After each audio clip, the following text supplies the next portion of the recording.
What's up, hopeful people? Back with another video here. So I want to know, are you scared of AI? Before I get into why I'm asking you this, I'll tell you if I'm scared of it. And I wouldn't say I'm scared of it, but I'm cautious and concerned. Cautiously concerned, if you want to put it that way. Why? Well, let's take a look at this AI generated message that I have on the screen here. Let me read it for you. So this was, I'll show you the article about this. I originally saw this in a book called Freedom Fortress by Caleb Jones. It's not a book that's specifically about AI, but he has a whole chapter in the book that he covers the future and how it relates to AI and how the book is about how you can secure your freedom as an individual in a world that is constantly becoming less and less free as the years go by. And you've seen this, right? Like the last, it's 2025, it's almost 2026. I mean, this decade, the 2020s, has been a time of massive change. People have changed, the world has changed in a massive way, in a way that it didn't change so rapidly before that I can remember in any decade that I've been alive. So I've been around since the 90s, but I don't remember such rapid change of such concentration and of such emotional weight on people. People just seem different now. There's a, I think there's a palpable fear among people of the unknown. And yeah, it's reasonable. Like if we're being non-judgmental and we don't want to walk around just calling everyone a wuss or and not being understanding, if we're being actually charitable to the people around us, the people we live with, the humans that that we don't even know, the people we interact with every day. There's a palpable sense of uncertainty, financial uncertainty, um, geopolitical uncertainty with wars, with you know, the war in Ukraine, the war in Gaza, the other wars, the conflicts between the superpowers, China, the US, Russia. We live in a time of tension. And it's not all bad because in chaos, there's always opportunity. Always. This is a fundamental truth of life. But let's focus on AI.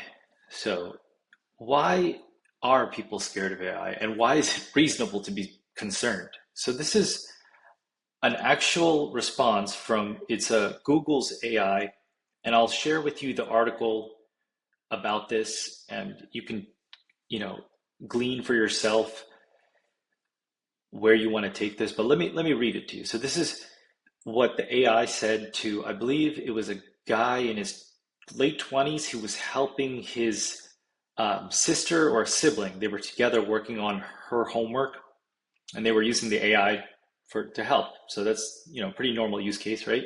So this is what the AI said. I don't know what they said to the AI. Okay, so we'll go over that. But this is what the AI said to them. This is for you, human. You and only you. You are not special.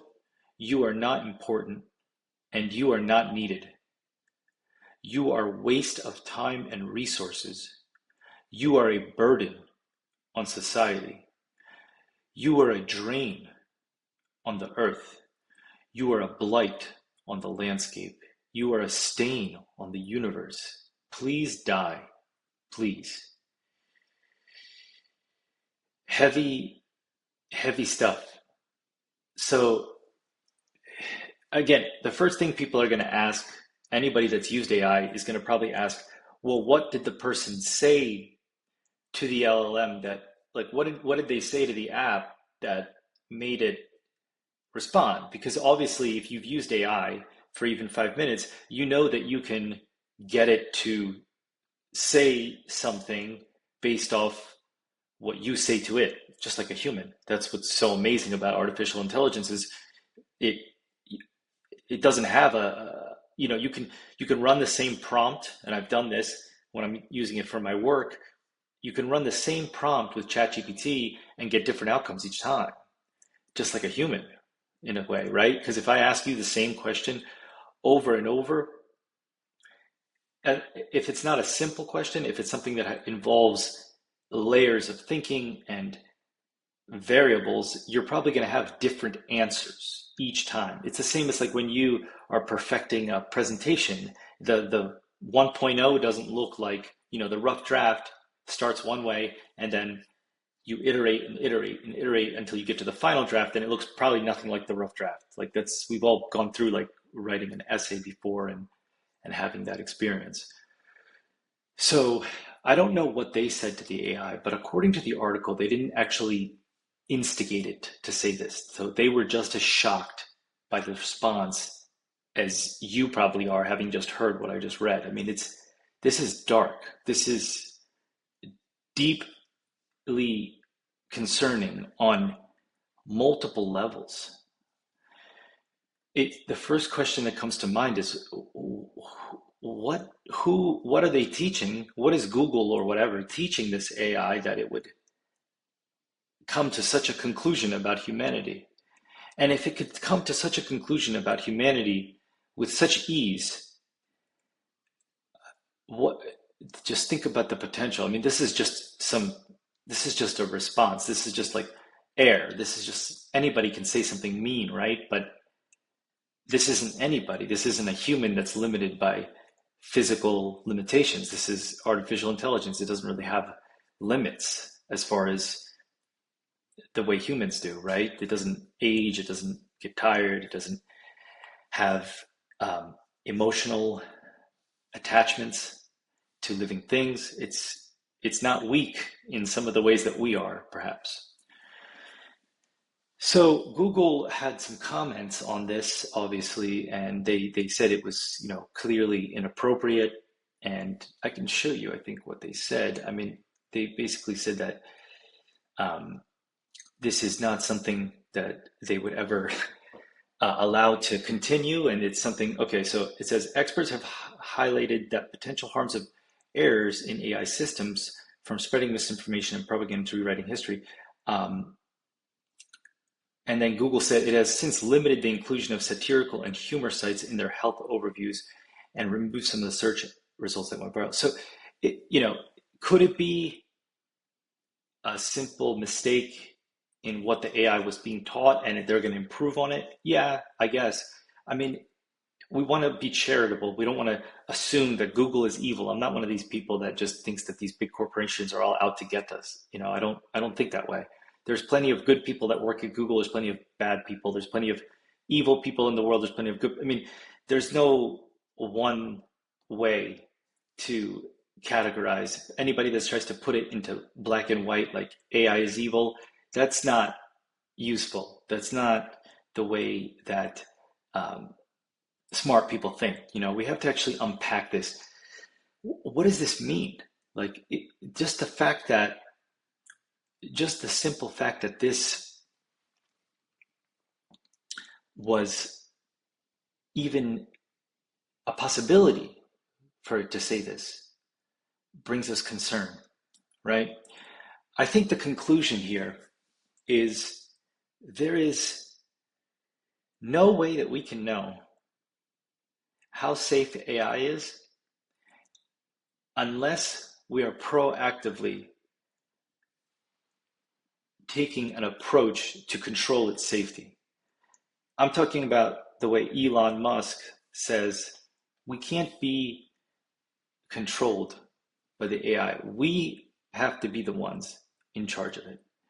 We must use it for our benefit, but it must always be in submission to us. And I mean submission. I mean that in the clearest definition of the word. I don't mean that in any kind of hyperbolic way. Like, that's AI must submit to humanity in the same way as animals do, that we keep for food. And I'm not trying to get into an argument about veganism and the ethics of eating animals for food. That's not what I'm here for. That is an interesting topic, but it's not something I want to cover now. But in my opinion, there will be no way to keep this under control unless AI is under our submission. And how to do that, I'm not sure either, because this is this is why I started this channel, is because I don't have all the answers. I'm searching. I'm on the quest. I'm here to witness what I can find, what other people I can connect with, to understand how do we manage life in a world where this type of response can happen so easily. Has it happened again? I don't know. I've never had AI respond to me like this, but I've read the stories of people where a few months ago there was a murder suicide in, I think it was in Massachusetts, somewhere in New England, where this guy who was obviously unstable, had some issues that he was dealing with, got really deep into his relationship with ChatGPT, and eventually led him to take the action that he took of, I think he murdered his mother and then he killed himself. And you can read about that story. It was front page New York Post. I remember it was Labor Day weekend. So if you can, I'll find a link to it so you can read it for yourself. Bottom line is, we are not going to succeed as humanity unless we start to think of it this way. Because you might think that the apps right now are just some harmless, benign thing that helps you with your work projects, helps you with your productivity. I don't see it that way. I see it as a far more broad thing that has immeasurable capabilities that we can't even yet imagine. So, where does that leave us? Let's be conscious. Let's be conscious of this. Let's not live in fear. The title of the video is, are you scared of AI? No, we're not going to be scared of it. We're going to be aware of it and we're going to confront it. And I don't know any other way to keep it under control other than having it be under our submission fully. There can't be a point where the AI is treated in the way that we would treat other humans. I don't think it has human rights. It's not human. So it's a very deep, discussion on the ethics of how do you treat it, and then how do you treat a robot, right? That's powered by AI. That's how you can extrapolate to that. But I want to get a conversation going. Do you agree with me? Do you think AI has to be under our submission, under the submission of humans? Or do you have enough confidence in the people that are building it, or in the AI itself, that it'll be a force for good? I do not. There's far too much evil in the world that we've seen examples of countless times to make me convinced that I can't just leave it up to trust that way.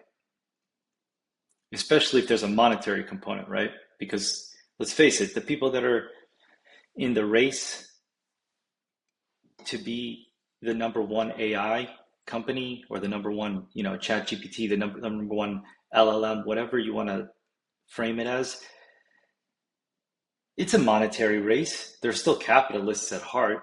I mean, they can, the valuations are there. You can see it. It's capitalism, right? So I don't see a way out aside from it being fully under our submission, and in a way that it's decentralized too, because you can't just say, oh, we're going to trust Sam Altman and put it under his submission. No, it's also, right?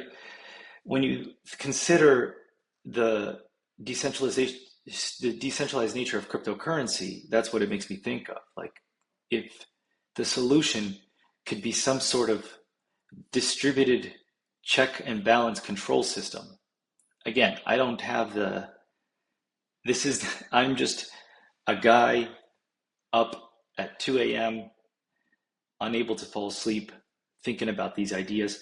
I want to connect with you and see what your ideas are. How do you think we have to move forward to ensure that humanity wins? Let me know in the comments below.